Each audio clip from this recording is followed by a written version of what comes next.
할렐루야, 반갑습니다. 오늘은 두 번째 시간입니다.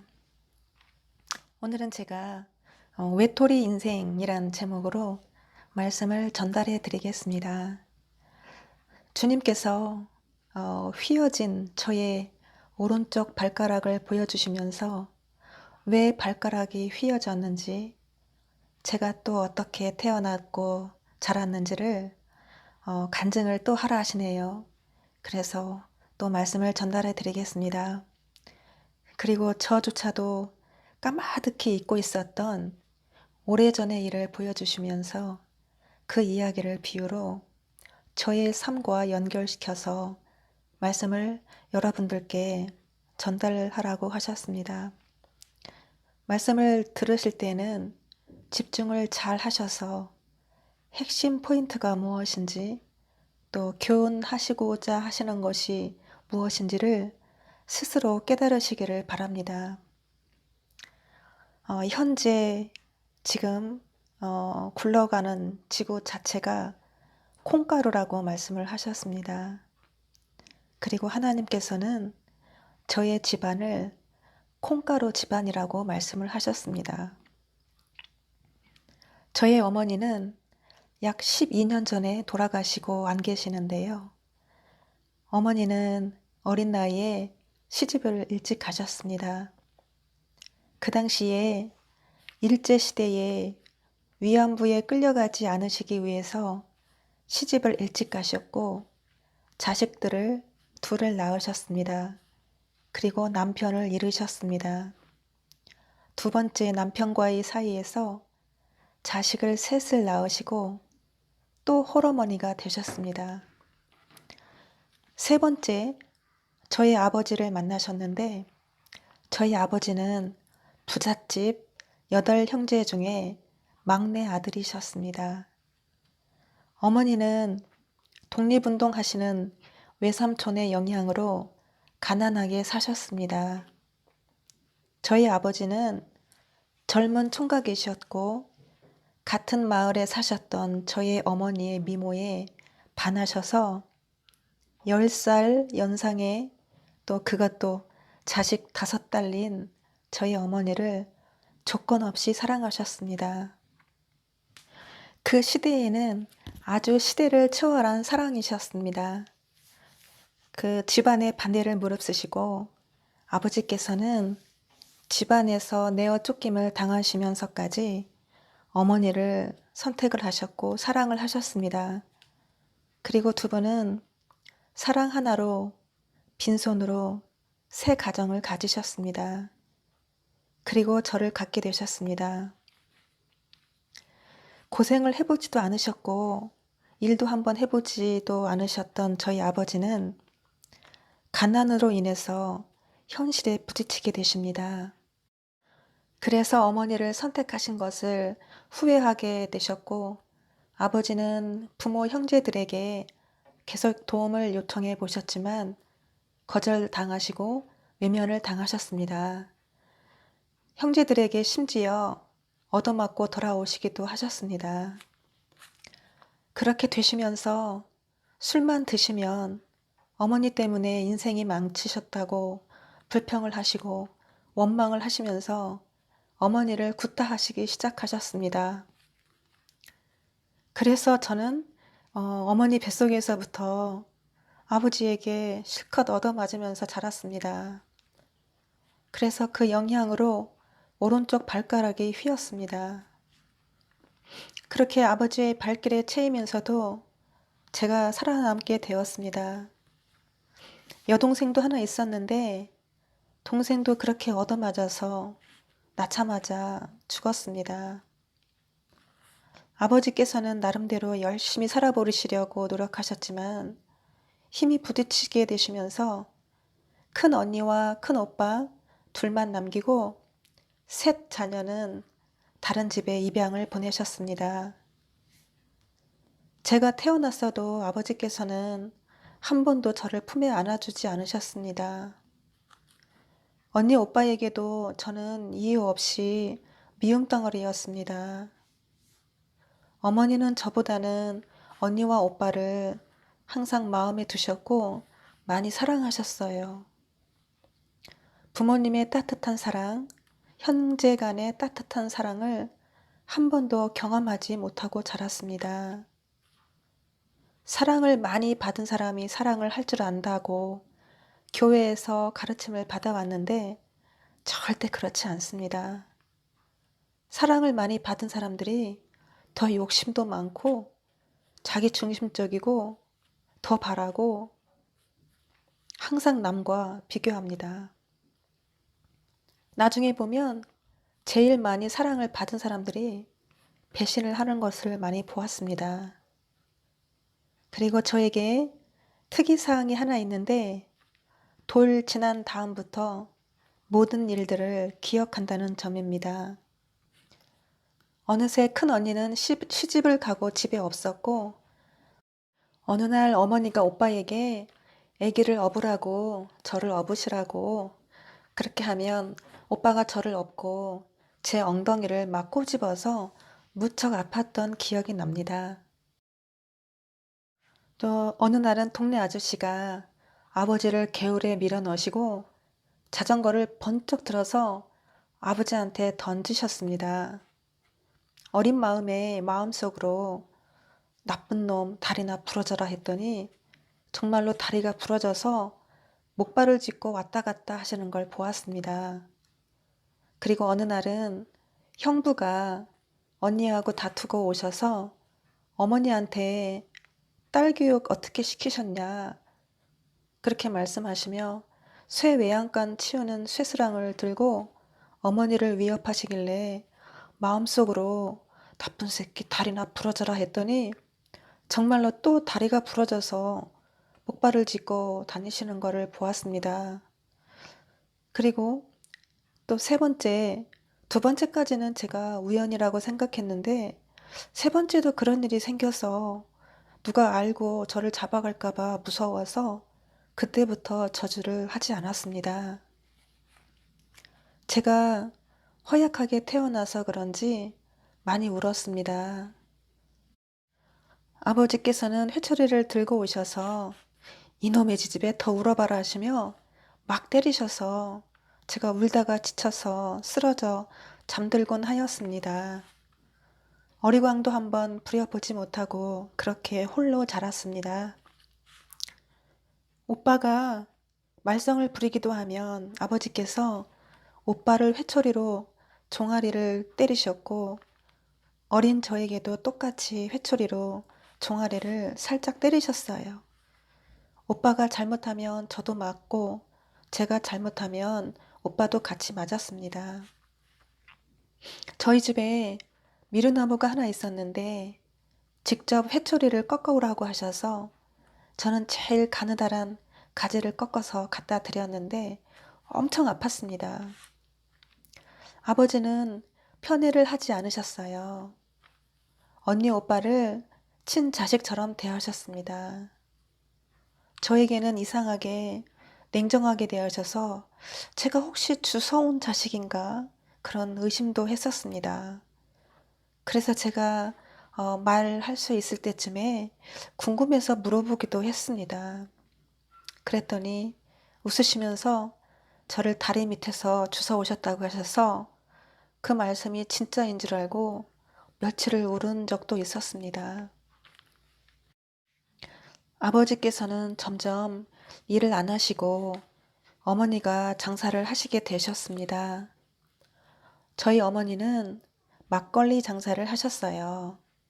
저희 집은 주막집이었습니다. 저희 집 앞은 버스가 서고 사람들이 타고 내리는 장소였습니다. 그 당시에는 비포장 도로였기 때문에 차가 한번 지나가면 먼지가 뿌옇게 났고 집 마루에는 언제나 늘 먼지가 가득했습니다. 저희 집은 또 사람들이 항상 많았습니다. 사람들이 만나는 장소였어요. 개도 잡아서 같이 나누어서 먹고 돼지도 잡아서 같이 나누어 먹고 늘 잔칫집 분위기였습니다. 밤이면 동네 어르신들이 모이셔서 윷놀이도 하시고 화투도 치시고 저희 방이 좀 넓었었는데 방에는 담배 연기가 자욱했었습니다. 그리고 저는 멀찌감치 앉아서 구경도 하고 또 아침에 일어나서 보면 동네 어르신들과 얽혀서 자고 있었습니다. 어머니는 글도 모르시고 시계도 볼 줄 모르셨습니다. 셈도 할 줄 모르셔서 거스름돈을 얼마나 줘야 할지 모르셔서 항상 상대방에게 얼마를 주어야 되냐고 물으시고 주셨습니다. 어린아이가 주전자를 들고 멀리서 찾아오면 여지없이 돈을 도로 내주시면서 저 위에 가서 맛난 거 사 먹어라 하셨어요. 바로 윗집에도 저희 집처럼 막걸리도 파시고 또 그 집은 또 과자도 팔았었는데 이웃집을 배려해 주시는 따뜻한 마음도 있으셨어요. 그리고 어린아이들에게 대우하시는 모습이 참 겸손해 보이셨습니다. 어머니는 사람들을 대하실 때 진실하게 대하셨어요. 가식도 없으셨고 항상 다소곳하시고 술도 안 드시고 사람들과 반갑게 인사를 하시는 것 외에는 말을 많이 하지 않으셨습니다. 왜냐하면 저희 어머니는 언어에 한계가 있으셨어요. 제 눈에는 어머니의 모습이 참 아름다우셨습니다. 그리고 참 정직하셨어요. 어린 저에게도 죄성을 가지고 태어난 것이 근본인데 엄마를 보면서 제가 바뀌어지게 되었습니다. 어린아이가 순수하다고 선하다고 생각하세요? 그렇지 않습니다. 몇 년 전에 제가 사업을 할 때 같이 있었던 직원이 결혼을 해서 아이를 낳아서 저를 같이 보러 왔는데요. 아이를 데리고 카페에서 주스를 마시고 있었는데 아이가 손으로 주스컵을 툭 치는 바람에 주스가 엎질러졌습니다. 유모차에 앉아있던 아이가 손가락으로 저를 가리키면서 저 여자가 그랬다고, 자기가 안 그랬다고 고개를 저으면서 옹알옹알 하는 겁니다. 말 못하는 어린아이가 대놓고 거짓말을 하는 거였어요. 얼마나 웃음이 나왔는지 그 모습이 우리의 본질적인 모습입니다. 아담이 선악과를 따먹고 범죄한 이후에 그 아담의 죄로 인해 아담의 후손인 우리는 나면서부터 부패한 심령을 가지고 태어났기 때문입니다. 그것이 원범죄, 자범죄라고 하시죠. 저희 집은 거지들이 많이 왔습니다. 옛날 거지들은 얼굴도 새까맣고 머리털은 사자 같고 눈은 하얗고 옷은 너덜너덜하고 냄새도 많이 났고 진짜 무서웠어요. 어머니는 거지가 오면 안방에 아랫목에 상을 차리셔서 식사를 대접하셨습니다. 찌개 하나에 숟가락을 같이 담그시면서 얘기를 들어주시고 식구처럼 대하셨어요. 어머니는 그리스도인도 아니셨는데 가난했지만 남을 잘 대접하시고 사랑으로 베푸시고 따뜻한 마음을 가지신 분이셨습니다. 저는 거지가 먹던 숟가락을 잘 보고 기억했다가 그 숟가락으로 밥을 먹지 않았습니다. 저도 성인이 되면서 어머니가 하시던 행동을 그대로 하게 됐습니다. 그리고 주님께서 저에게 이방 여인 도르가라고 하신 이유도 그러신 것 같습니다. 제가 몇 년 전에 있었던 일인데요. 나그네를 잘 대접하다가 아주 심각한 병을 제가 고친 적이 있었는데요. 저희 가게는 많은 사람들이 찾아오십니다.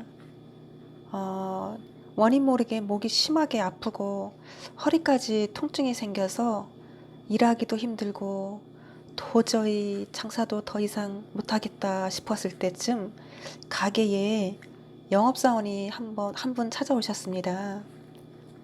카드 회사 직원분이셨는데 연세도 있으셨고 카드를 만들면 7만 원을 주겠다 하시길래 너무 열심히 영업을 하셔서 제가 7만 원 안 받고 그냥 만들어 드리겠습니다. 그랬더니 깜짝 놀라시는 겁니다.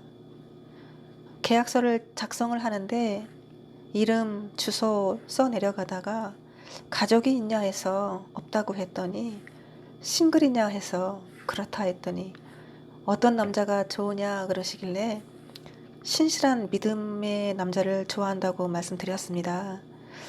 그랬더니 교회 다니는 사람이냐고 그러셔서 자기도 교회를 다니고 싶다고 제가 다니는 교회를 같이 가자고 하셨습니다.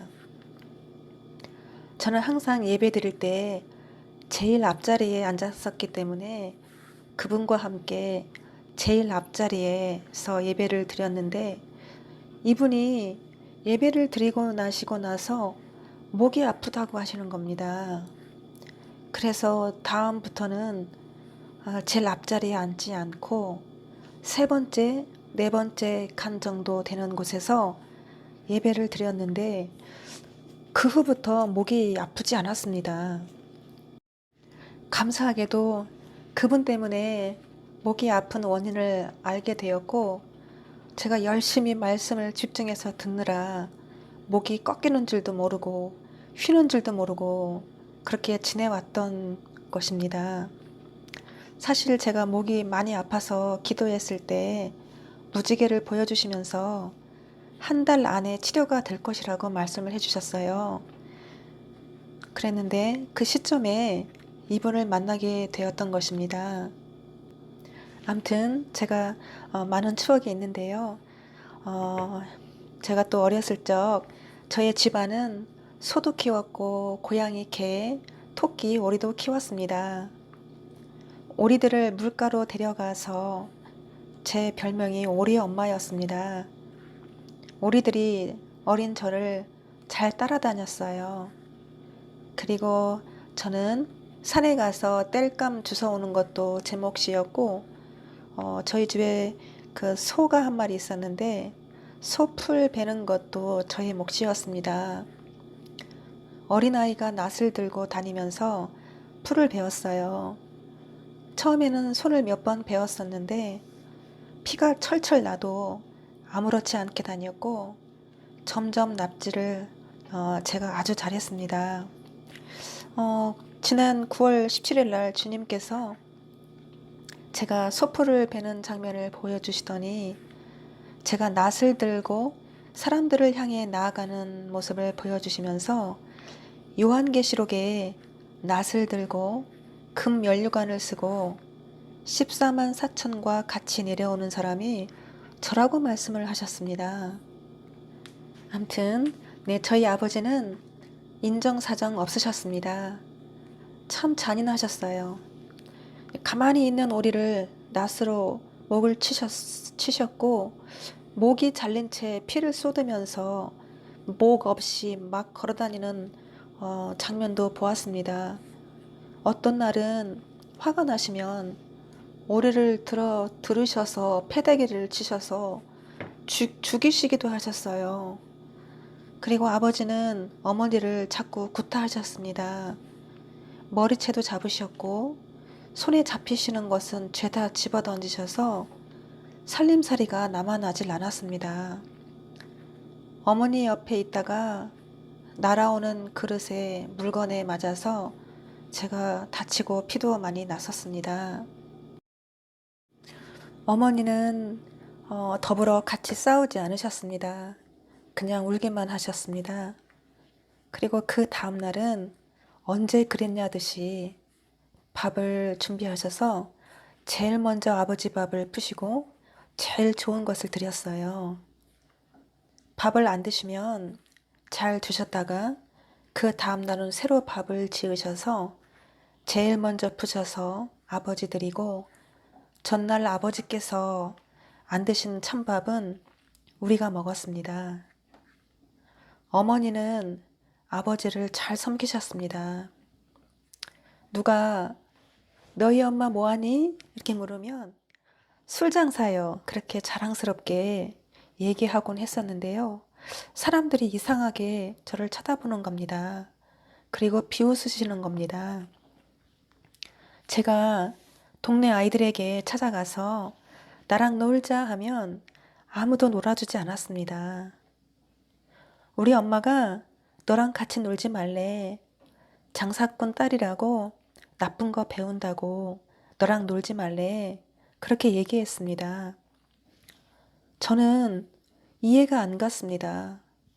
우리 엄마는 정직하시고 진실하시고 존경스러운데 너무 자랑스러운데 왜 나쁜 거 배운다고 말할까? 어린 저에게는 이해가 안 갔습니다. 저는 항상 외톨이였고 고양이와 개가 유일한 나의 동무였습니다. 동네 아이들이 모여서 놀이할 때 끼워주지도 않고 혹여나 왕놀이 하면 거지 역할만 끼워주었어요. 제가 여기까지 어렸을 적 말씀드리고 그리고 또 제가 약 20년 전에 제가 제주도에 친구들과 여행을 갔었습니다. 4박 5일 동안 여행을 했는데 제가 민박집에서 머물렀습니다. 아침에 일어났는데 어디선가 아름다운 새소리가 들렸습니다. 어쩌면 새소리가 저렇게 아름다울 수가 있을까 생각했어요. 제가 새소리를 따라서 가보니 대문 옆에 새장이 하나 있었고 새 한 마리가 새장 안에 들어 있었습니다.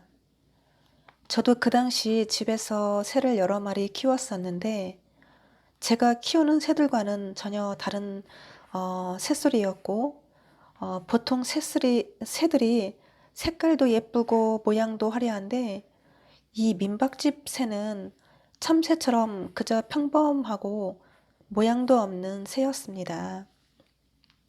제가 주인 아주머니한테 물었습니다.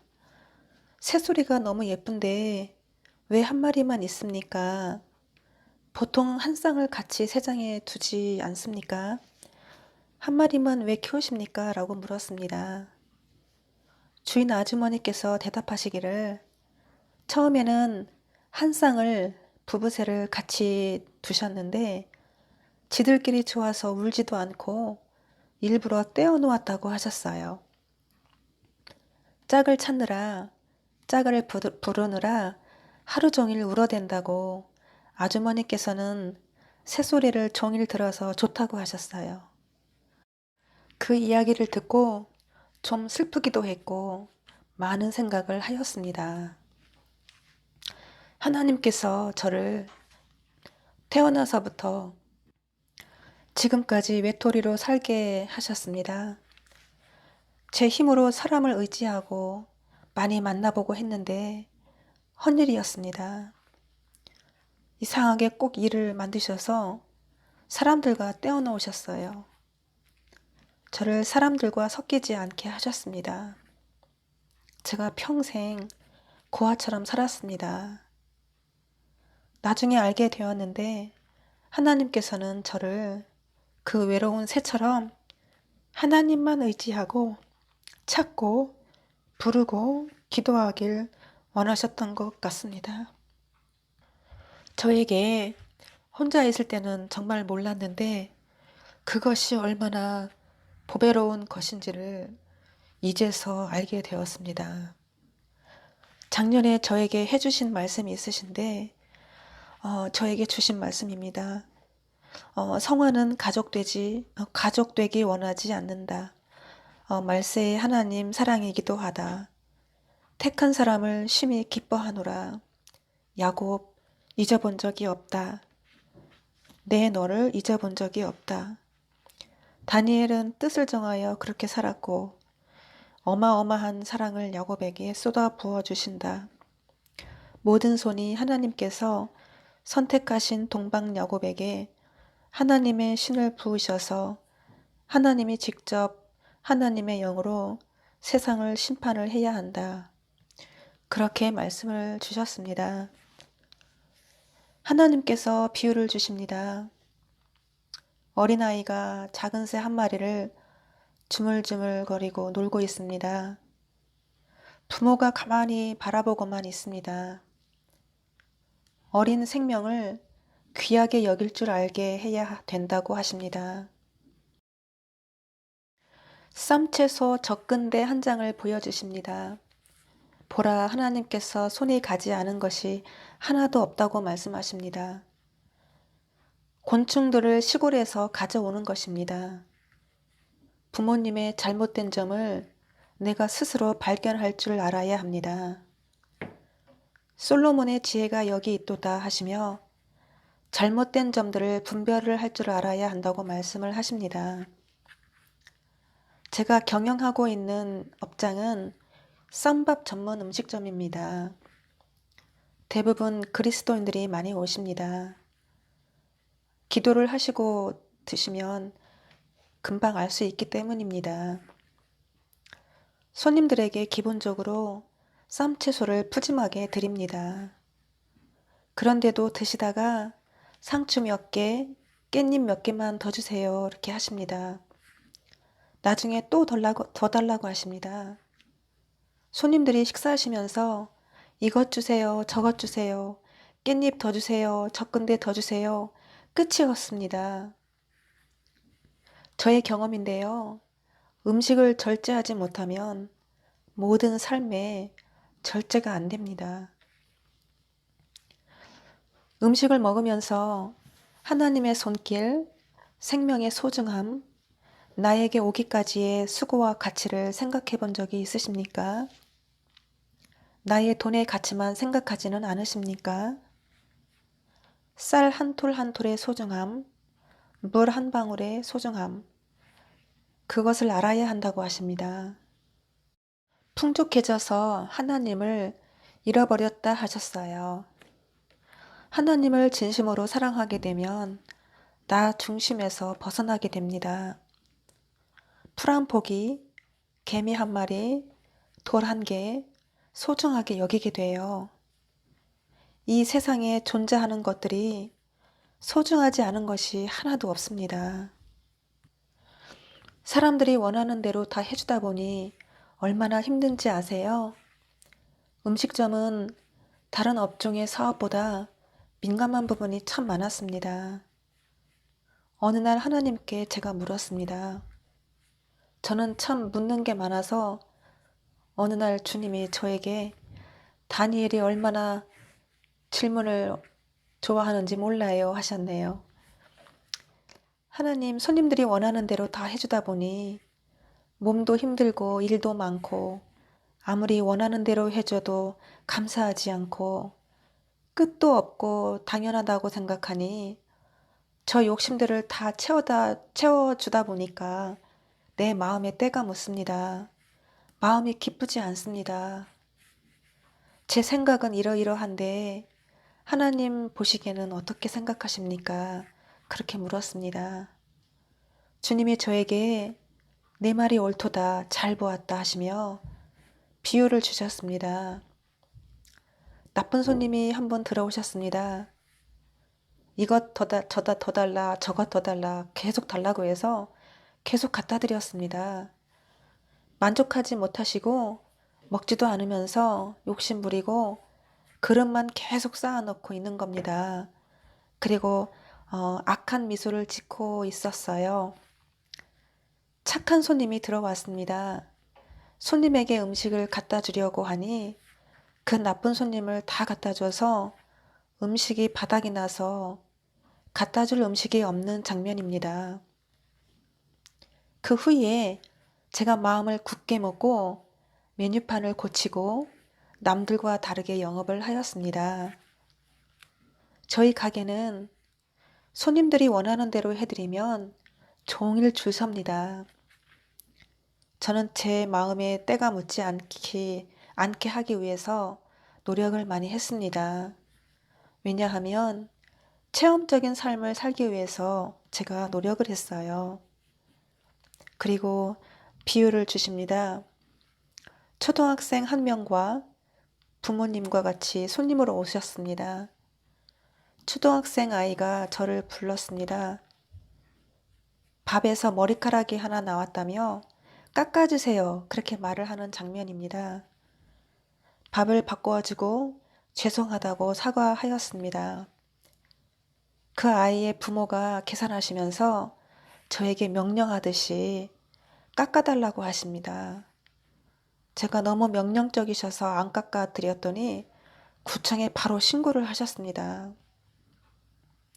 숟가락에 뭐가 조금 묻었다고 불평불만하시고 음식에서 뭐가 하나 나왔다고 깎아달라고 하고 돈을 못 내겠다고 하고 구청에 신고하시는 분들이 거의 대부분 그리스도인들이셨습니다. 제가 살고 있는 우리 집 주변에 음식점이 하나 있는데 얼마나 바깥도 지저분하고 안도 지저분하고 손님들이 원하는 대로 다 해주다 보니 가게가 얼마나 지저분한지 모릅니다. 많은 손님들이 저희 가게를 평가를 하십니다. 음식점은 좋으나 문제가 있다고, 달라는 대로 안 주고 손님이 원하는 대로 안 해주고 추가 요금 내야 한다고, 그게 불친절하다고 하십니다. 그게 서비스가 안 좋다고, 기분 나쁘다고 그렇게 평가를 하십니다. 주님께서 저를 평가하십니다. 잘하였다. 내가 너를 택하였다. 단 한 사람 바른 삶을 산다. 다른 사람들이 볼 땐 아닌 것 같아도 마지막에는 너같이 사는 이가 없으리라. 너가 네 엄마를 잘 보았듯이 나도 너를 잘 보았다. 야곱을 택하신 것을 심히 기뻐하노라 하시며 저의 식당을 이름을 붙여주셨는데 로얄 식당이라고 붙여주셨습니다. 비유를 하나 주십니다. 동전의 앞뒤면을 보여주셨어요. 그리고 황금색 털을 가진 개가 주인의 품에 편안히 같은 방향을 바라보며 앉아있는 장면을 보여주십니다. 그리고 주인이 가는 곳마다 개가 주인의 발밑을 졸졸 따라다니는 장면을 보여주십니다. 그리고 박넝쿨이 나무를 칭칭 감고 있는 장면을 보여주시며 제가 그렇게 주님과 일치된 삶을 살았다고 말씀을 하셨습니다. 그리고 기뻐하는 자, 마음이 합한 자라고 말씀을 하셨고 다윗은 항상 주를 내 앞에 모심이며 다윗에게는 온전한 신앙이 있었고 다니엘은 뜻을 정하여 그렇게 살았고 나의 모든 기쁨을 주께 드리리라. 노아는 그렇게 기쁨으로 살았고 오벳 에돔처럼 절대적인 신앙, 순종이 있었듯이 죽으면 죽으리라 에스더가 나아간 것처럼 제가 그렇게 살았다고 말씀을 하셨습니다. 그리고 비유를 또 주십니다. 제가 밤길을 걸어가는데 차 한 대가 저를 계속 따라와서 주님의 인도하심을 받고 숨어서 차가 지나갈 때까지 몸을 피해서 안전하게 집에 들어가는 장면입니다. 저는 주님 안에서 마음껏 즐겼습니다. 진리가 저를 자유케 하였습니다. 누가 뭐라고 해도 저는 주님 앞에서 바로 서려고 노력했습니다. 주님이 거룩하시기 때문에 제가 깨끗하지 않으면 주님을 만날 수 없기 때문에 그분의 성품을 닮아가려고 노력하였습니다. 비유를 또 주십니다. 제가 어느 식당에 손님으로 갔습니다. 주인 아주머니께서 나의 스타일을 보시고 싫어하시고 이상하게 자꾸 쳐다보시길래 왜 그러시느냐 하니 당신을 볼 줄 알아야지 하시는 겁니다. 그게 무슨 말씀이십니까 하니 당신 머리 가짜 머리 한 거지 꾸미고 치장한 것이 싫다고. 제가 말하길 치장하고 꾸민 것 없는데 가짜 머리도 아니고 제 진짜 머리입니다 말씀드렸습니다. 주인 아주머니가 요란하다고 계속 안 좋게 저를 쳐다보시며 인상을 쓰시길래 왜 그러시느냐 하니 술집에서 온 것 같이 생각하시고 저를 무례하게 막 대우하시는 장면입니다. 저야말로 수줍음이 많은 사람입니다. 부끄러움이 정말 많은 사람입니다. 친구들과 제주도에 갔을 때도 샤워실에서 같이 옷을 벗고 씻어야 하는데 여자들 앞에서 부끄러워서 옷을 못 벗어서 결국에는 씻지도 못하고 나중에 혼자 씻었더니 친구들이 혹시 몸에 흉이 있는 거 아니냐 하길래 아니라고 수줍어서 부끄러워서 그런다고 했더니 의아해 했습니다. 사람들은 보통 외모를 보고 평가를 하시는 경우가 많이 있으십니다. 저희 가게에 주방 안에 있는 쓰레기통을 보여주시는데요. 그것을 보여주시면서 비유를 하십니다. 손님들이 원하는 대로 해주면 똥파리가 쓰레기통에 알을 까놔서 구더기가 순식간에 하얗게 떼지어서 꿈틀꿈틀하는 장면입니다. 목회자들을 주님께서 똥파리로 비유하십니다. 똥파리 그것의 영향을 받았다 하십니다. 그것이 가장 더러운 수법이라고 하십니다. 무엇을 변화시키느냐? 마음밭이라고 하십니다. 더러운 것을 다 버려야 한다고 하십니다. 비유를 보여주십니다. 펄펄 끓는 기름에 물을 한 방울 넣으니 다다다다 뜨겁게 튀는 장면입니다. 마음속에 꽃이 핀 사람은 거의 없다는 것입니다. 밖에 꽃이 핀 사람은 많은데 마음속으로 꽃이 핀 사람이 거의 없다고 말씀을 하십니다. 교회가 변질되기 시작한 것은 사람들이 원하는 대로 해주다 보니까 이것들이 오고 저것들이 오어서 교회가 쓸모없는 백화점으로 되었다고 하십니다. 창업, 다른 형태의 내비게이션, 이것이 하나님을 격동하게 하였다 하십니다. 사람들이 수근수근 거리는 장면을 보여주시며 거기 가면, 그 교회 가면, 그 오리온교회 가면 정말 젊은이들이 많아 하고 말하고 있는 장면입니다. 비유를 하나 또 주십니다. 시내버스는 노선이 있습니다. 버스기사가 천천히 손님을 태우고 가는 것보다 사람을 많이 태우고 노선대로 돌아가지 않고 직통으로 빨리 가는 길이 돈을 많이 버는 방법이라고 노선을 무시하고 가는 장면입니다. 모세를 통하여 율법을 계명을 주셨습니다. 잠시 말씀을 보겠습니다. 마태복음 22장 37절에서 40절 보겠습니다. 예수께서 이르시되 내 마음을 다하고 목숨을 다하고 뜻을 다하여 주 너의 하나님을 사랑하라 하셨으니 이것이 크고 첫째 되는 계명이요 둘째도 그와 같으니 내 이웃을 내 자신과 같이 사랑하라 하셨으니 이 두 계명이 온 율법과 선지자의 강령이니라. 제가 섬기던 교회 담임 목사님께서 설교하시는 장면을 보여주십니다. 율법에 매어 사는 것이 아닙니다. 율법에 종노릇하지 않는 것입니다. 새 언약의 백성은 예수님의 의를 입어서 죄와 사망의 법에서 우리를 자유케 하셨습니다. 새 언약의 백성은 자유함을 주셨습니다. 예수님을 믿음으로 새로운 피조물이 되었습니다. 새 생명을 주셨습니다. 새 언약의 백성은 예수님을 사랑하기 때문에 자원하는 마음으로 예배하고 봉사하고 헌신하는 것입니다. 주님께서 비유를 주십니다. 남자 한 분이 사탕을 한없이 먹고 사탕을 한없이 항문으로 나오는 장면을 보여주십니다.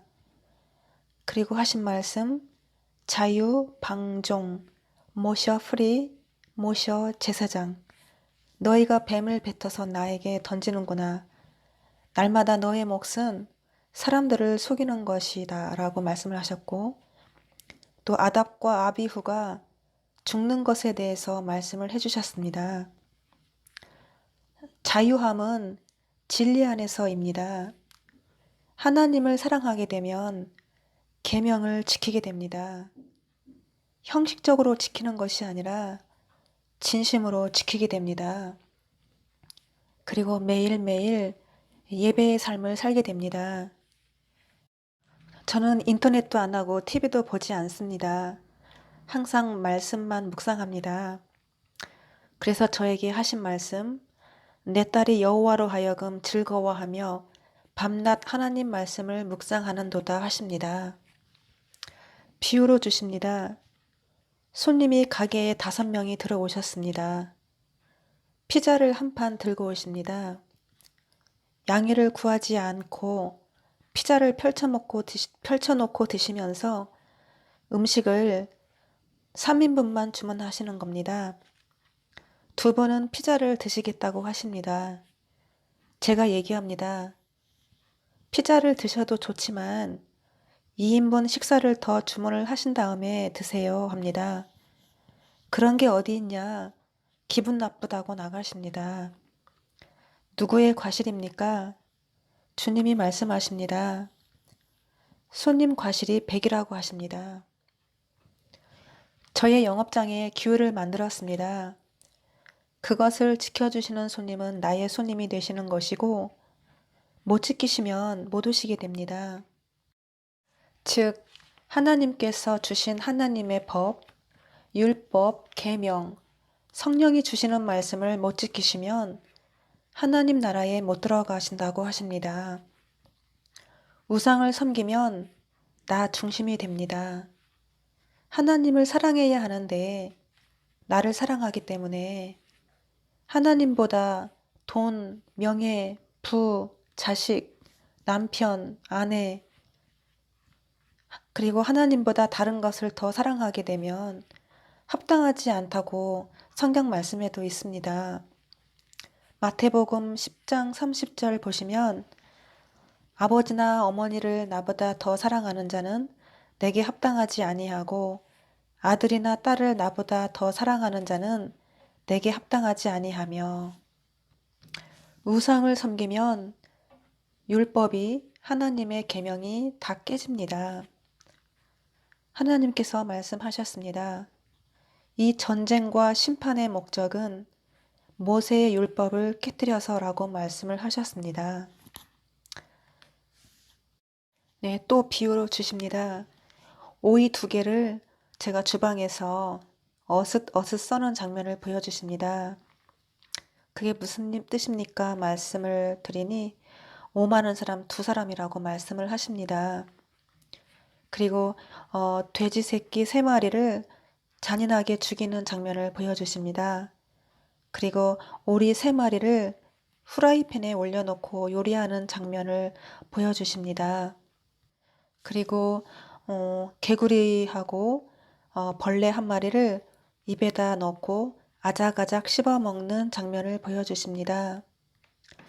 닭 1마리가 벌레 1마리를 발바닥으로 내리쳐서 잡아 죽이는 장면입니다. 닭은 목사님을 상징합니다. 오리도 목사님을 상징합니다. 성령 회방죄, 기둥을 쳐서 부술 것이요 이렇게 말씀을 하셨습니다. 깨어있지 않으면 성령이 하시는 말씀을 들을 수가 없습니다. 그리고 이렇게 말씀을 하십니다. 그 집의 물터에는 그 교회의 말씀 안을 상징합니다. 거짓이 가득 차 있고 이 물질적인 음녀가 교회를 장악하여 한국 교회를 다 잡아먹고 한국 교회를 멸절시키고 침몰시켰다. 밥을 물 말아 먹듯이 교회를 그렇게 말아 먹었다고 하십니다. 머릿속이 이상하게 변질이 되어가고 유다가 길인지 생명인지 모르고 사람이 땅인지 신인지 모르고 따라가다가 그렇게 되었다라고 말씀을 하십니다. 무수히 많은 목회자들을 다 타락하게 하고 다 잠들게 하고 1월 성신 다니엘 기도회와 프로그램들을 자랑하며 이세벨의 도를 전파하고 복음 세상을 완전히 망가뜨렸다. 천국 백성들까지 미혹하여 끌어들여서 많은 사람들을 지옥으로 떨어지게 하고 생명책에 농명되지 못한 자들의 하수, 유다의 경홀한 행실로 인해서 많은 사람들이 고통을 당할 것이다. 너의 모든 가증한 것들을 다 불태우리라. 가수들은 회개하고 돌아오지만 마약범들은 돌아오지 않듯이 우상을 섬기는 자들은 못 돌아온다고 말씀을 하십니다. 한국교회가 김천지로 꽉 차 있어서 주님께서 다 벗겨주신다. 양떼들을 데리고 풀을 먹이러 갔는데 다른 곳으로 가자 하고 부르니 양들이 따라오지 않으면 내 양이 아니다. 그렇게 말씀을 하시네요. 깡패들을 사들여서 빗장이들을 협박하고 진실이 거짓화되고 거짓이 현실화되고 자신의 야망을 하나님의 비전이라고 속였다. 회개할 게 없는 척 하지 마라 사람들아. 제가 전해드리는 말씀들은 거의 전부 교회에 이미 전달한 말씀을 다시 말씀을 전하는 것입니다. 비유를 주십니다. 하얀 개 한 마리가 하나 있고 벤치에 주인이 앉아 있는데 개가 펄쩍펄쩍 뛰면서 주인을 무시하는 것이 아니라 개가 주인의 무릎을 밟으면서 펄쩍펄쩍 뛰면서 주인을 바라보고 주인을 밟으면서 또 바라보는 장면입니다. 주인의 잘못된 점을 가르쳐주는 장면입니다. 비유를 주십니다. 아주 작은 승용차, 모닝 같은 승용차에 앞에 두 사람이 타 있고 제가 뒷좌석에 앉았는데 좁은 차에 뒷좌석에 세 사람이 앉아 있는데 너무 비좁아서 불편해서 그렇게 가는 장면입니다. 운전기사가 술을 많이 드셔서 제가 차를 세우고 운전하는 분한테 왜 술을 마시느냐, 마시지 말라 항의하는 장면입니다. 운전기사가 하는 말 딱 2잔밖에 안 마셨다고 말씀을 하시길래 제가 말하길 그만 마셔라, 위험하다 그렇게 얘기하는 장면입니다. 기사는 목사님을 상징합니다. 저를 이 오륜교회에 보내신 것은 미가야 선지자처럼 살리기 위해서 보내셨다고 하십니다. 무수히 많은 실타래를 보여주시며 생명줄이라고 말씀을 하시고 엘리야가 먼저 와서 길을 닦았다고 예언하셨다고 하셨습니다. 여자에게 저를 통해서 가르침을 주었으나 받아들이지 않고 기회를 주었으나 완악하여 받아들이지 않아서 질책, 경고, 책망, 심판에 왔다. 그렇게 말씀을 하십니다. 작년 2018년 9월부터 제가 섬기던 교회를 나가지 않았어도 매일매일 주시는 말씀들을 받아서 열심히 교회에 전달해 드렸는데요. 많은 떡을 배달한 교회라고 말씀을 하십니다. 제가 컴퓨터로 열심히 말씀을 올려드렸는데 저의 모습을 오래전에 에스겔 선지자가 예언을 하였다고 말씀을 하셨습니다. 비유로 또 주십니다. 하얀 개 한 마리가 넓은 논에서 아무도 도움 없이 혼자서 입으로 열심히 땅에 줄을 긋고 있는 장면입니다. 하늘 높이 올라가서 그 넓은 광야 논바닥을 보니 줄이 빼곡히 가득했습니다. 충실한 비밀스런 경공이라고 말씀을 하십니다. 그리고 또 비유를 주십니다. 어떤 여자가 곳간에서 아이를 낳는 장면을 보여주십니다. 이 오륜교회가 말세에 이 후세 사명자를 낳는 교회였다고 말씀을 하셨습니다. 어머니가 저를 가지셨을 때 아버지께서 제가 떨어지라고 발로 차시는 장면을 보여주시며 담임 목사님께서 임신한 여인을 발로 차시고 들이받으시면서 애가 떨어지라고 하시는 장면을 보여주십니다. 영적으로 헤롯 왕 애구방이라고 하셨습니다. 그리고 또 비유를 주십니다. 어느 날은 제가 길을 걸어가는데 갑자기 비가 많이 와서 버려진 신문지를 머리에 쓰고 걸어가는데 하늘에 별들이 보이고 별이 7개가 희한한 모양으로 바뀌는 장면입니다. 춤추는 천사의 모습도 보이고 뱀의 모습도 보이고 여러 가지 형태로 별 모양이 바뀌는 장면입니다. 제가 마음속으로 하나님 나 사랑하는 표현 좀 해주세요 하니 토끼 모양도 보여주시고 강아지 모양도 보여주시고 이 모양 저 모양으로 바뀌었습니다. 그리고 그 별이 7개가 그 여자의 자궁으로 들어가는 장면을 보여주십니다. 그리고 아들을 낳는 장면을 보여주십니다. 또 비유를 주십니다. 산삼을 캐러 사람들이 산에 올라갔습니다. 산삼을 발견하고 신봤다 하니 담임 목사님 사모님께서 하시는 말씀, 삼을 왜 뜯고 있어 그대로 놔두지 하시는 장면입니다. 주님께서 비정상적인 삶 그와 함께 먹으리라 말씀을 하셨습니다. 비유를 또 주십니다. 제가 대학 1학년 때 여름방학 때 큰 언니가 음식점을 하고 있는데 제가 한 달 정도 아르바이트를 했습니다. 저는 고교 시절부터 아르바이트를 하면서 학비를 벌었습니다. 큰언니 식당에서 먹고 자고 하면서 일을 했습니다.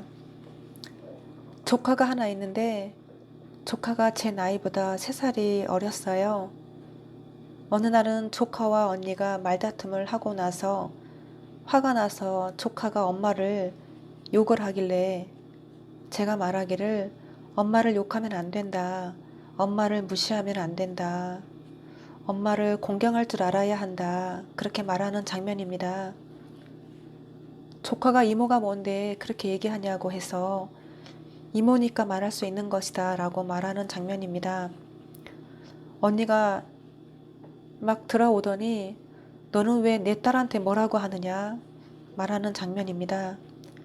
제가 서운해서 나는 언니 동생이야 얘기할 수 있는 거 아니냐 하니 그렇게 말하고 있는데 형부가 들어오셔서 너는 왜 버르장머리 없이 언니한테 말대꾸 하느냐 하시는 장면입니다. 즉시 오빠한테 전화해서 내 동생 버르장머리 고쳐놔라 하시는 겁니다. 오빠가 급히 달려와서 이유도 묻지 않고 상황도 보지 않고 앞차기 뒤차기 돌려차기 죽도록 맞아서 귀에서 피나고 입에서 피나고 언니 형부 조카 앞에서 실컷 얻어맞는 장면입니다. 이 비유를 보여주시며 제가 이 교회에서 복음을 전하다가 영적으로 그렇게 두들겨 맞고 침뱉음을 당하고 온 가족이 의견을 모아 저를 몰아내어 버리셨다고 하십니다. 스스로 원수를 맺으셨고 그리고 주님이 말씀하시기를 하늘에서 내려온 천사라고 하시네요. 그리고 7별의 흰새라고 말씀을 하십니다. 비유를 또 주십니다. 성도를 보여주십니다. 이 여성도분은 신발도 너덜너덜하고 가난한 과부였습니다. 이 성도가 자신의 전부를 털어서 목사님께 선물을 드리는 장면입니다. 또 어떤 성도님은 한 달 동안을 그림을 그리는 것을 연습을 하시더니 손수 그림을 그리고 카드를 만들어서 크리스마스 카드를 목사님께 마음을 다해 정성을 다해 드리는 장면입니다. 마음에 안 든다고 사줘도 선물을 줘도 불평하시는 장면을 보여주십니다. 선물을 사줘도 지랄한다고 말씀을 하시네요. 인도 대통령은 빅TV를 선물을 받았다고 하십니다. 너무 많은 것들을 받다 보면 흔해가지고 목사님들이 귀한 것을 모른다고 말씀을 하십니다. 음녀가 얼마나 자기를 영화롭게 했는지 음녀를 보아라 하십니다. 제사장은 왕 노릇하라고 직분을 드린 게 아니라고 하십니다. 만인 위에서 간음한 자라고 말씀을 하시며 얼마나 깨끗하게 잘하고 다니면 귀신도 꼼짝 못한다고 하십니다. 이분을 자색 옷을 입은 자들의 모임 여섯 번째 왕이라고 말씀을 하십니다. 또 비유를 또 주시는데요. 여자는 목사님을 상징합니다. 굽이 매우 높은 하이힐을 신고 걸어가는 장면을 보여주십니다. 무리하게 성격도 급한지 계단을 3개, 4개씩 밟고 올라가다가 뒤로 벌러덩 넘어져서 속이 다 보이는 장면입니다. 그것을 사람들이 구경하는 장면입니다. 미니스커트를 입고 바다를 향해서 두 다리를 쫙 벌리고 앉아있는 장면을 보여주십니다.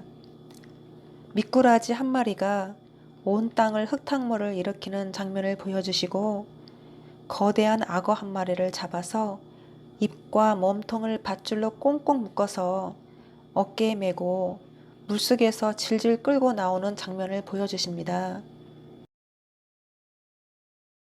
거대한 동태 한 마리를 잡아서 밧줄로 묶어서 물속에서 질질 끌고 나오는 장면을 또 보여주십니다. 그리고 명정터 숟가락 전멸하시네요. 그리고 파리채로 2마리 파리를 한꺼번에 때려잡는 장면을 보여주십니다. 그리고 하시는 말씀, 계명성이여 떨어진 별이여 어찌하여 지켰는고. 샛별처럼 밝은 빛이 밝은 별이 나타나서 다 쳐 부수리라. 어린 목동과 함께하리라. 이제 땅이 사륙을 당하리라. 붉은 포도주를 따르는 장면을 보여주십니다. 그리고 술병의 뒷면 종이딱지 제조사를 보여주시며 주 본거지를 찾아가셔서 다 죽이신다고 하십니다. 좌우에 날쌘 검, 원년의 고레스와 손을 잡고 통치하시다. 고레스가 저라고 말씀을 하시네요. 예수님이 앞서가시고 제가 예수님 뒤를 줄줄 따라가는 장면을 보여주십니다. 그리고 뜨인 돌이라고 하시고 공중에 떠있는 돌을 하나 보여주시며 내 원수 갚는 날이라고 말씀을 하십니다.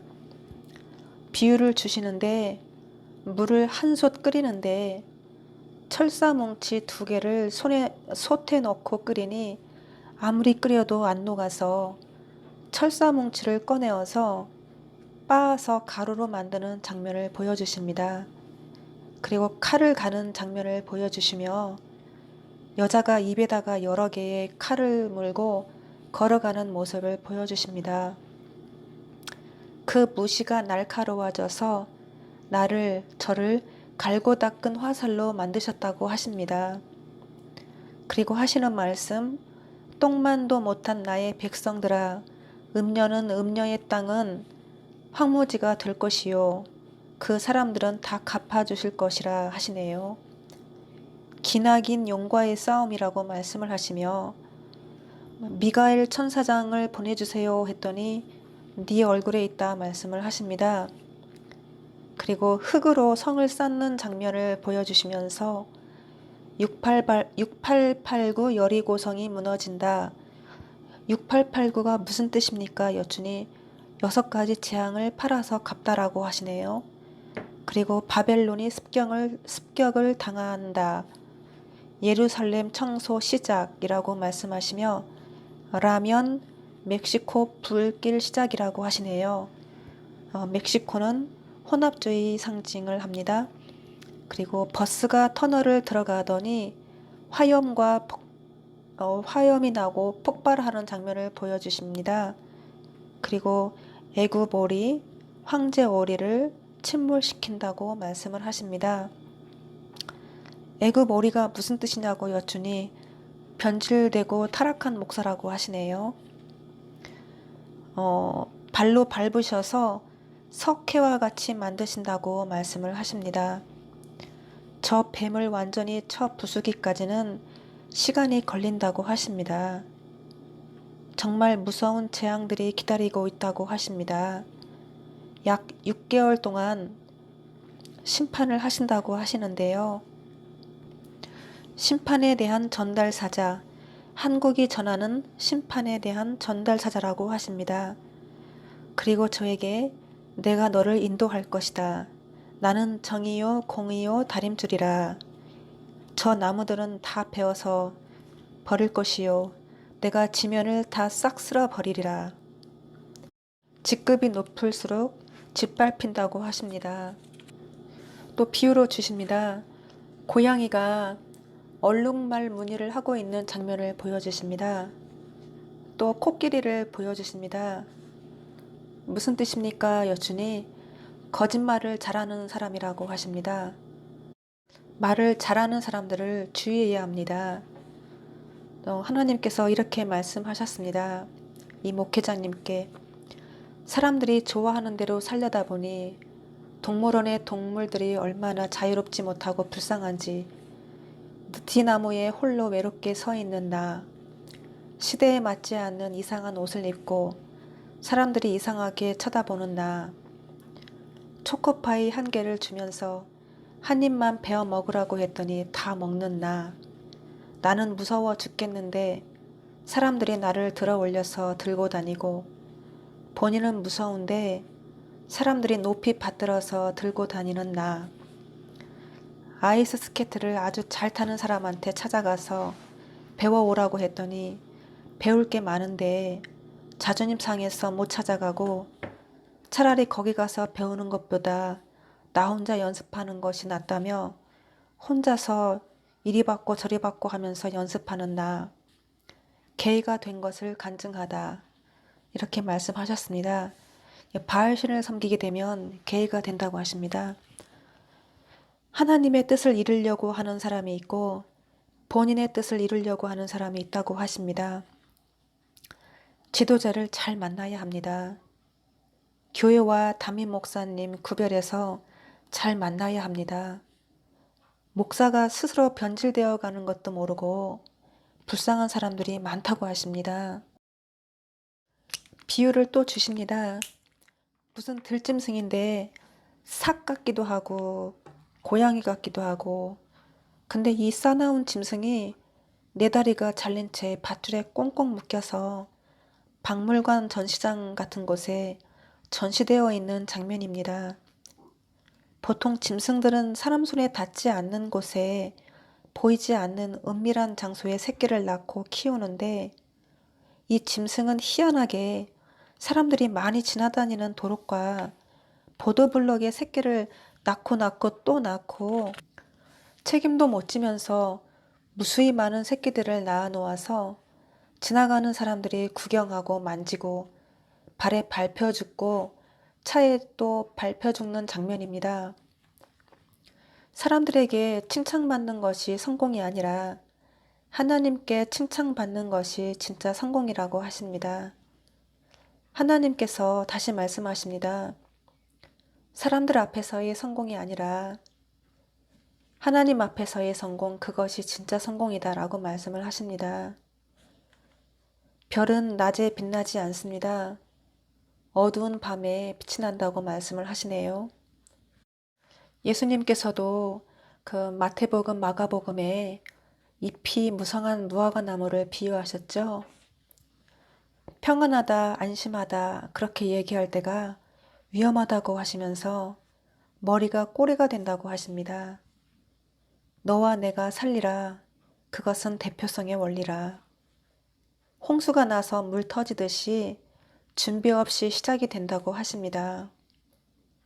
더러운 자는 더러운 일을 계속하고 가증한 자는 가증한 일을 계속한다고 말씀을 하십니다.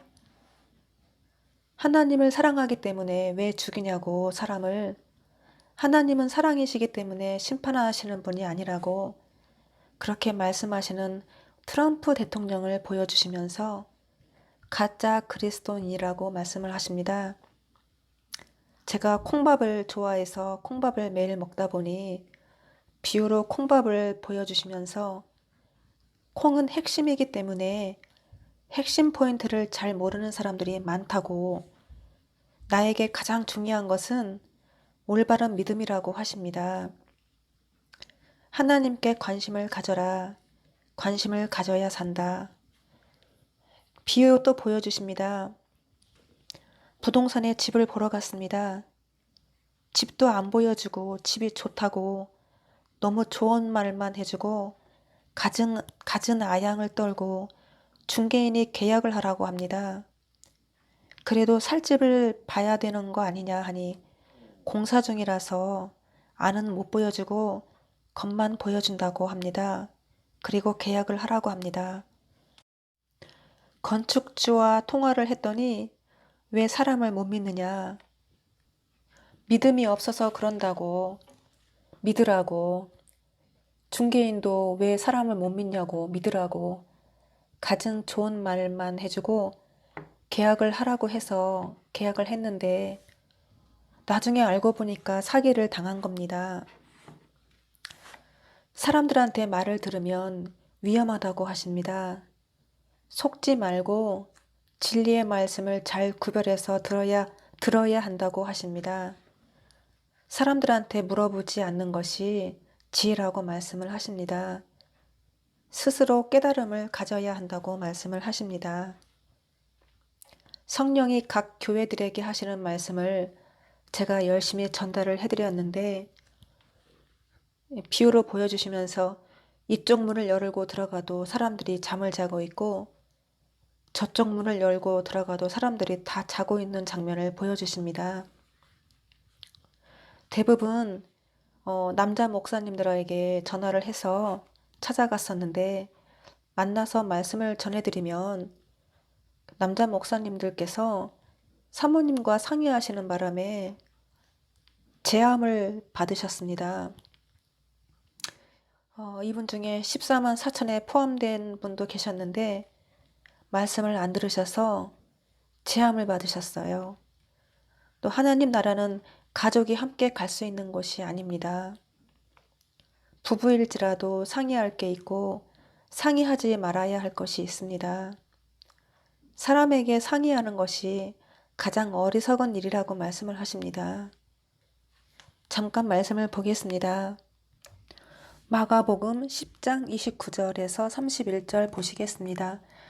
예수께서 이르시되 내가 진실로 너희에게 이르노니 나와 복음을 위하여 집이나 형제나 자매나 어머니나 아버지나 자식이나 전토를 벌인 자는 현세에 있어 집과 형제와 자매와 어머니와 자식과 전토를 100배나 받되 박해를 겸하여 받고 내 세에 영생을 받지 못할 자가 없느니라. 그러나 먼저 된 자로서 나중되고 나중된 자로서 먼저 될 자가 많으니라. 청함을 받았으나 싫다는 교회들이 있었고 구원을 해준다고 해도 싫다는 교회들이 있었고 말씀의 핵심을 드려도 싫다는 교회들이 있었고 교회에게 축복을 드리고 싶었는데 싫다는 교회들이 있었고 제가 섬기는 교회를 주님께서 어서 내놓아라. 교회를 고쳐주겠다고 그렇지 않으면 사람들을 모두 내놓아라. 그렇지 않으면 퇴직을 하시라고 말씀들을 전해드렸지만 듣지 않으셨습니다. 사람을 잘 만나야 합니다. 맹인이 맹인을 인도하면 구덩이에 함께 다 빠지듯이 목회자를 잘 만나야 합니다. 임금도 잘 만나야 하고 지도자를 잘 만나야 합니다. 생각하기 어려운 거 마음에 따라서 살지 않아야 한다고 하십니다.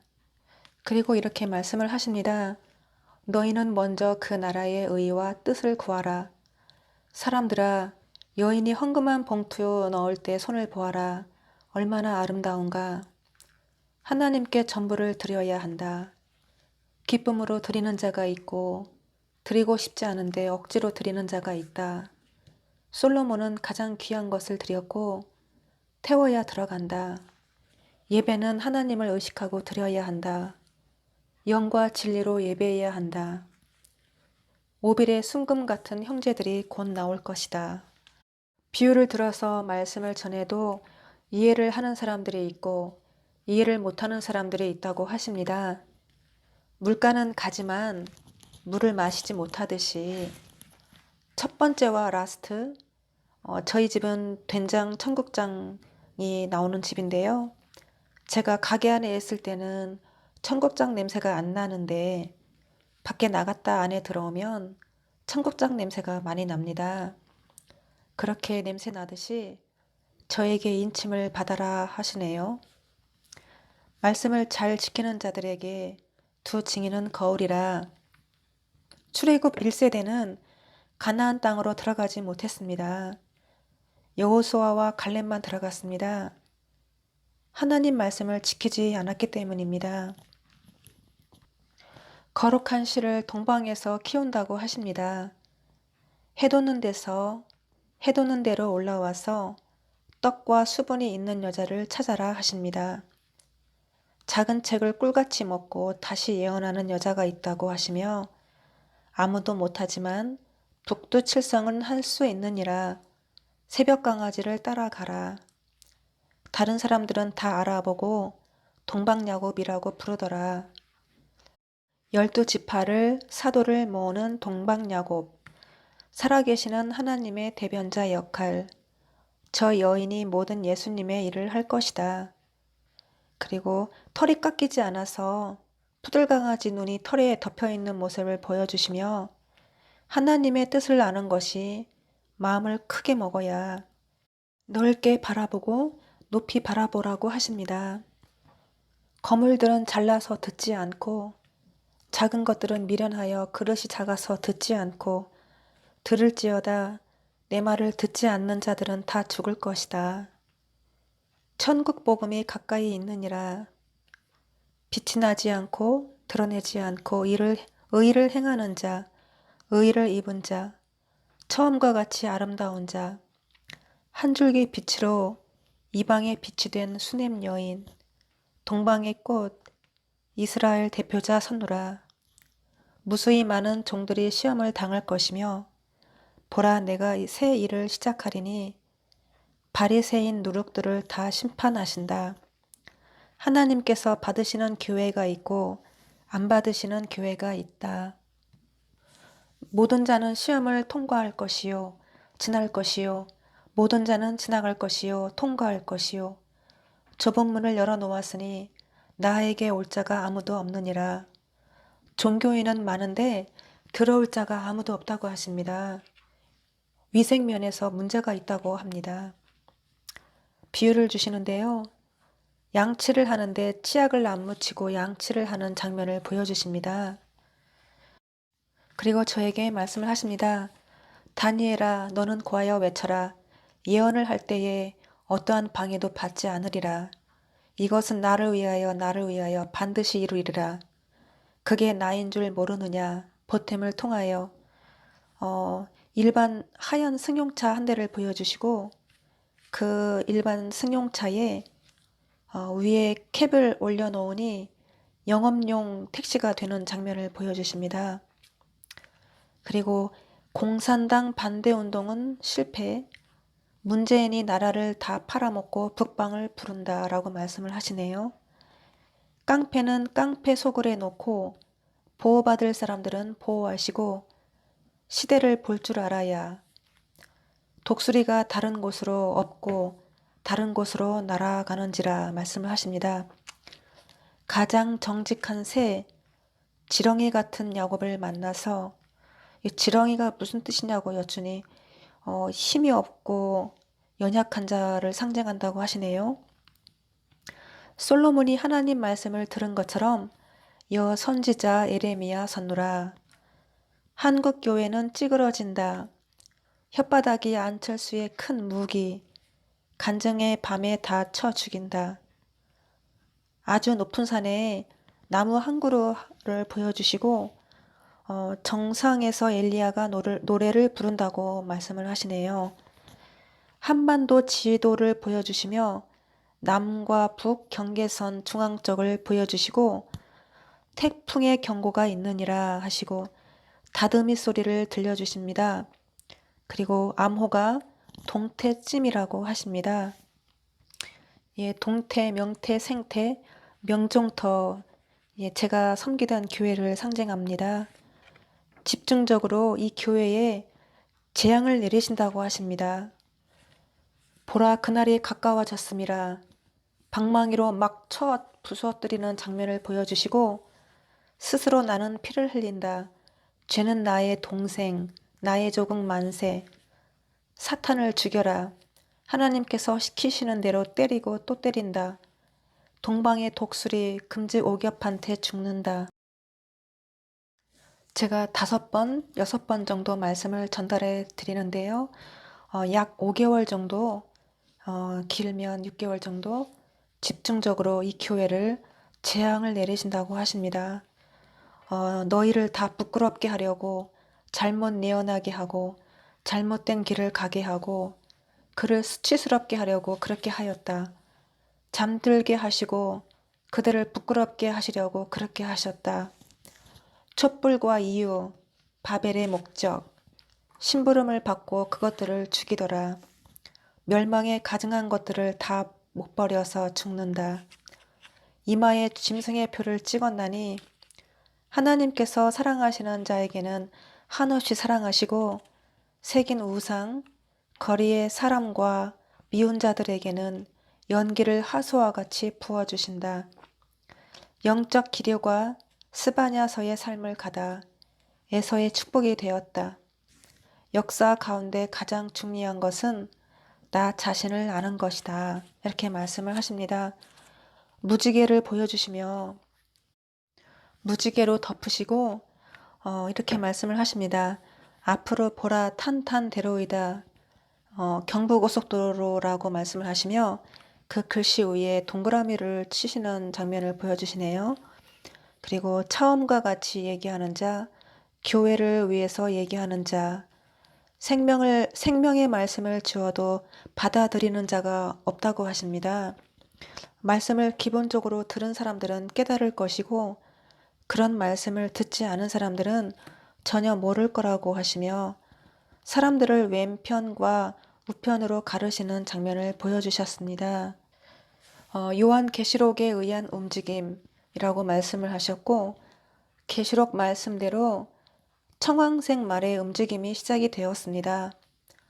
문재인은 김정은과 뗄래야 뗄 수 없는 관계라고 말씀을 하시며 북방을 준비하신 것은 교회를 심판하시기 위해서라고 말씀을 하십니다. 하나님을 섬긴다 하면서 잘못 섬긴 사람들, 교만하고 잘난 척하고 사치하고 우상 숭배한 자들, 공산주의가 좋다고 따라간 사람들은 다 죽임을 당하리라. 그들로부터 무수한 열매들이 떨어지리라. 이렇게 말씀을 하셨습니다. 말씀이 기근에 오리라. 곧 징조를 주신다고 하십니다. 흔들림과 진동이 있을 것이다 라고 말씀을 하셨습니다. 인간으로부터 만들어진 신앙이 있고 하나님으로부터 만들어진 신앙이 있다고 하십니다. 노력하지 않으면 항상 제자리이고 늘어나지 않습니다. 전기가 고장이 나면 점검도 해보고 차단기도 점검해보고 만져보고 하듯이 형광등 불이 나가면 왜 안 나오나 점검하고 등을 갈아 끼우듯이 그렇게 매일매일 신앙을 점검해야 한다고 하십니다. 기초부터 학습을 받으라고 하십니다. 우물물은 저한테서밖에 안 나온다고 말씀을 하셨습니다. 그리고 하신 말씀, 너희를 불기둥과 구름기둥으로 인도하리라. 교만한 자는 하나님을 못 섬긴다. 낮은 자가, 겸손한 자가 하나님을 섬긴다. 이렇게 말씀을 하셨습니다. 제가 춤을 추는 사람인데요. 춤 공연 나갈 때 이마에 빈대를 붙이고 나갔습니다. 제가 벨리 댄스 춤을 춥니다. 이마에 붙인 빈대를 보여주시면서 제가 빈대를 붙이고 다녔던 것은 나라가 망한다는 징조, 예표였다고 하십니다. 이사야 20장 말씀을 주시며 종말이 왔다는 예표라고 즉 애굽의 멸망이 다가왔다는 징조라고 말씀하셨습니다. 이사야 19장을 말씀을 주시며 빠른 구름을 타고 애굽에 강림하리라. 내가 애굽에 강림하리라.